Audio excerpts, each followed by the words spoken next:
আসসালামু আলাইকুম আপু, আপনি কেমন আছেন? ওয়ালাইকুম আসসালাম ভাইয়া, আলহামদুলিল্লাহ আমি ভালো আছি। তো আপনারা কেমন আছেন? আমরা ভালো আছি ইনশাল্লাহ। তো আপু আমাদের কিভাবে আসলেন? ভাইয়া আমি আপনাদের প্রতিবেদন প্রতিদিনই দেখি আর কি, দেখে তখন নিজের থেকে একটা সিদ্ধান্ত নিলাম যে আমার আপনাদের সাথে হয়তো দেখা করলে, কথা বললে হয়তো নিজের কিছু উপকার হতে পারে। আচ্ছা, প্রতিবেদনটা দেখছেন আপনার মোবাইল দিয়ে? না, আমার পাশের বাড়ি।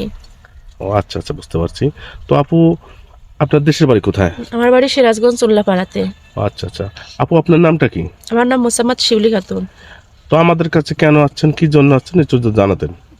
ভাইয়া আমি শুনছি, জানি, এমনকি আপনাদের প্রতিবেদনে যেরকমটা দেখছি, তো আমি তো মনে করেন যে আপনাদের কাছে আসছি একটু সহযোগিতার জন্য, সাহায্য সহযোগিতার জন্য। যেমন মনে করেন যে যদি কালে ভালো একটা মনের মানুষ পাই, কারণ মনে করেন যে আমার নিজের মা নেই, মা মারা গেছে, বাবার একটা বিয়ে করছে। আর মা মারা গেলে জানেনই তো যে বাবা হয় তা ওই, তখন সেই পরিস্থিতি আমার, হ্যাঁ, ও অনেকক্ষণ থেকে বিয়ে শাদী আসছে, বাবা দিতে পারে নাই, ও আচ্ছা, বুঝতে যৌতুকের পারছি। টাকা পয়সা চায়। তো এখন আমার পাশের বাড়ির এক চাচি পরামর্শ দিল, যেহেতু এই প্রতিবেদনটা তুই দেখিস, তাহলে ওখানে যা, ভাইয়াদের কাছে গেলে হয়তো কোনো রকম হেল্প করতে পারে। হ্যাঁ, ঠিক আছে, বুঝতে পারছি। অবশ্যই আপনি আমাদের কাছে আসছেন, নিরাশ হবেন না ইনশাল্লাহ। তো আপু, আমাদের এখানে তো আপনার প্রবাস থেকে অনেক বয়স হয়ে গেছে, প্রবাস জীবন কাটাতে কাটাতে অনেক সময় বিয়ের বয়সটা পেরিয়ে গেছে। এরকম অনেক মানুষ আমাদের নক করবে, তো সেক্ষেত্রে আপনি সেই শ্রেণীর মানুষদেরকে বেশ করতে সম্মতি হবেন? হয়তো 30 বছর, 40 বছর, 45 বছর বয়সের মানুষ যদি হয়। আরে ভাইয়া, মানুষের বয়সে কিছু যায় আসে না।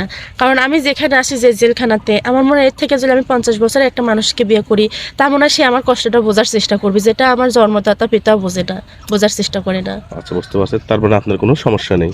আমার তাতে কোনো সমস্যা নেই। আবার যদি মনে করেন যে না, কোনো বিবাহিত পুরুষ বউ চলে গেছে কিংবা বউ মারা গেছে, তাদেরকেও আমি বিয়ে করব। কারণ কিসের জন্য? কারণ আমার বাবার সামর্থ্য নেই যে লক্ষ লক্ষ টাকা দিয়ে যৌতুক দিয়ে আমাকে বিয়ে দিবে। আর তাই একটা যদি ভালো মনের মানুষ পাই, তাহলে পরে তার সঙ্গে আমি বিয়ে করতে একমত।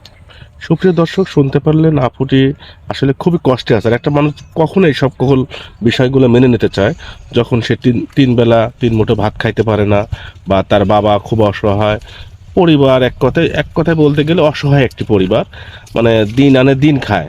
তারপরেও যন্ত্রণা যেটা হচ্ছে, তার বাবার একটা বিয়ে করছে, সৎ মায়ের ঘর কীরকম হয় অনেকেরই আছে, হয়তো বা যারা প্রবাসে আছেন বা দেশে আছেন, এক কথায় বুঝতেই পারছেন সৎ মায়ের ঘর কি যন্ত্রণার একটা জায়গা। তো আমরা বেশি কথা বাড়াবো না, 3-4 মিনিটে একটা মানুষের জীবনের গল্প শেষ করা যায় না। তো আপু, আমাদের কাছে তো অনেক মানুষ দেশ বিদেশ থেকে নক দিবে, তো আপনার মোবাইল নাম্বারটা যদি দিতেন। আমার ফোন নাম্বার থাকলে ভাই আমি আপনাদের সঙ্গে ফোনে যোগাযোগ করতাম। এই কষ্ট করে মানুষের কাছ থেকে টাকা ধার নিয়ে আমি কিন্তু আপনাদের অফিস অব্দি আসতাম না। তো এখন আমাকে যদি ওর ভালো লাগে, কেউ যদি প্রকৃত বিয়ে করার ইচ্ছা থাকে, তাহলে আমি এটুকু বিশ্বাস তো যে আপনারা হয়তো তার সঙ্গে আমাকে যোগাযোগ করাই দিতে পারবেন।